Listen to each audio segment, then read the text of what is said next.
ગયા છે અહીંયા રસ્તામાં જતા આવતા ને કોઈ એટલે હેરાન થતા છે કે વાત નહીં પૂછો ને 4-5 વર્ષથી આવી દશા છે પણ ઉપરવાળાને બધાનું પાણી આવે પેલા બધા ઉપર બિંદાસથી રહે છે ને અમે બધા અહીંયા હેરાન થાય છે. અંદર કેટલા ઘરો છે આ સોસાયટી? અમારે એમ 35 ઘર ઉપર છે, 35-50 ઘર જેવા છે માનો. દર વખતે આ જ પ્રોબ્લેમ કાયમ માટે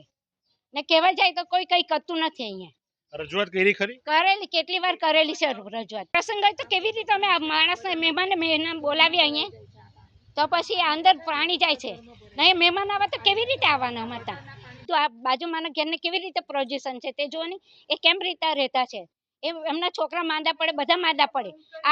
આ બારણા બંધ કરીને જમતા છે તો બી આવી દશા છે એમ કે અમારી ગટર લાઈન નથી અમારી ગટર લાઈન છે જ નથી તો બી અમે ભરતા છે ને પાણી બધું ઉપરવાળાને બધાનું આવે પંચવટી આ તે ઉપર ત્યાંથી માથેથી બધું અહીંયા આવે અમારે અહીં ઢગ થાય બધાનું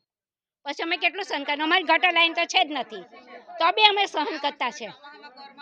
ઘરમાં જ પાણી આવતા ચોમાસામાં તો બધું પાણી